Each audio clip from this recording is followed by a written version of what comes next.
Bonjour tout le monde. Alors aujourd'hui une petite vidéo concernant la zone où sont les brebis en ce moment, les brebis laitières. Et pour ceux qui ont déjà vu la vidéo là sur la saulerée qui s'était développée toute seule, bah voilà, on y est, on est de retour à cet endroit là. Alors j'ai plus le nombre de jours en tête, mais voilà, on est au moins à 3 mois, puisqu'avec les brebis j'ai même pu avancer un peu moins vite qu'avec les vaches. Et voilà, je voulais vous montrer 2-3 choses qui me paraissent assez intéressantes. La première, bah, effectivement, on est dans une zone plutôt fraîche, hein, et puis bah, on voit que l'herbe verte, c'est toujours au menu des brebis. Il y a toujours ce qu'il faut. Bien que, comme vous pouvez voir sur les saules, bah, pas mal d'entre eux ont les feuilles qui ont bien jauni. Voilà, celui-là devant moi par exemple, là. Donc, bien que ce soit une zone relativement propice à leur développement, puisqu'il y a de l'humidité, on s'aperçoit que la sécheresse, elle a quand même fait du dégât.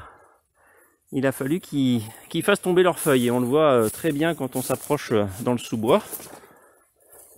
Donc là où les brebis sont passées hier, on voit qu'il y a pas mal de feuilles par terre.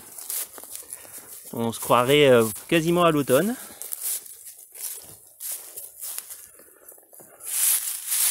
Voilà, donc les feuilles sont tombées, les arbres se sont débarrassés d'une partie de leurs organes de transpiration, parce que en fait il n'y avait plus assez d'eau pour les alimenter. Il y a même des saules, j'ai vu ça un peu plus haut là, qui ont carrément perdu, c'est resté accroché, les feuilles sont toujours sur les arbres, mais on voit que ils ont eu bien chaud, puisqu'on a l'impression que les feuilles ont quasiment brûlé. Voilà, c'est même plus jaune là, c'est carrément marron, avec un peu de vert au bout encore quand même. Mais donc ceux-là, plus on s'éloigne en fait de la zone un peu plus fraîche, plus on remonte vers une zone un peu plus sèche. On voit que les premiers arbres là, ceux qui espéraient peut-être continuer leur progression par là, on voit que le milieu est quand même plus assez favorable pour eux.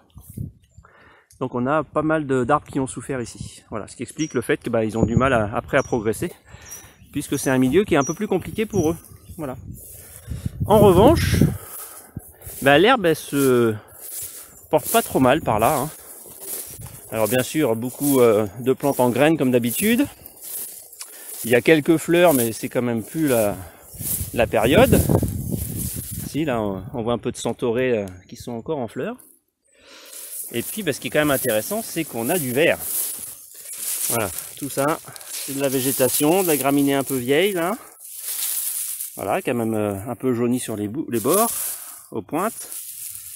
Mais, voilà, là, il y a du volume. On est sur nos 40 bons centimètres d'herbe facile. Toujours beaucoup de diversité. Et du coup, nos brebis, elles se retrouvent... donc là, je tourne la vidéo, on est le 16 août. Les premières pluies sont arrivées, pas grand chose, quelques millimètres. Donc ça fait du bien, bien sûr. Mais l'herbe verte ici, elle était là bien avant ces pluies, puisqu'il pleut que depuis à peine 2 jours. Et on voit que les moutons, ça leur convient tout à fait. Ça fait quelques semaines qu'ils n'avaient pas mangé une herbe aussi verte que ça. Donc ça fait plaisir de les amener dans une zone, dans les zones un peu plus ombragées, un peu plus humides. Parce que là on s'aperçoit que c'est exactement ce qu'il leur faut en termes d'alimentation. Si on avait pu avoir ça toute l'année, c'était parfait. Mais cette année, c'était pas possible. Voilà, donc la reproduction redémarre forcément, puisque là les animaux reprennent de l'appétit, le corps leur dit il y a à manger, c'est bon, on peut y aller. Et donc les saillies, là, la lutte a redémarré avec les moutons. Chez les chèvres aussi. Voilà, donc finalement tout se passe plutôt bien, puisqu'on est mi-août. On a de l'herbe en stock sur pied devant nous, puisque là j'ai encore toute cette parcelle ici devant nous, là, qui n'a pas encore été pâturée. Alors plus on va monter, plus forcément on va un peu on va avoir une zone un peu plus séchante, donc de l'herbe un peu moins verte, mais même quand on est près de la route là-bas, il y a du vert. Voilà. Donc c'est quand même une super zone ici. Malgré la sécheresse, on est bien passé. Et on est bien passé parce qu'on a laissé du temps. Voilà. Et plus on laisse du temps... Alors faut pas laisser trop de temps, au bout d'un moment, faut pas laisser 2 ans, hein, parce qu'après ça se referme. Mais laisser quelques mois, quand on a vraiment plus d'eau qui tombe, eh ben c'est pas dommageable pour la prairie, en fait. Parce qu'elle va prendre son temps pour pousser. On verra une autre vidéo là que je vais faire dans la zone humide pour les bovins. Et on verra que malgré la présence d'eau dans cette zone, enfin en tout cas d'humidité et de fraîcheur, les plantes ont un développement beaucoup moins important que ce qu'il n'aurait pu être, puisqu'on avait de l'eau. C'est un peu le même principe ici en fait. Hein. Ici d'habitude l'herbe m'arrive facilement aux genoux, alors que là elle va m'arriver à peine au mollet quoi. Et en fait je pense que c'est pas le manque d'eau là qui l'a pénalisé, c'est les grosses chaleurs. Voilà, c'est des plantes qui sont pas habituées à avoir plus de 30 degrés. Et à partir de ce moment-là, on a des plantes qui vont arrêter leur croissance. Voilà, donc il y a la chaleur et la sécheresse qui sont deux choses un peu différentes, même si elles peuvent être concomitantes. Pas toujours, mais en ce moment on a l'impression, enfin en tout cas maintenant on a l'impression qu'on va aller de plus en plus vers ça, c'est-à-dire pas d'eau mais de la chaleur. Donc vraiment pénalisant pour nos prairies quoi.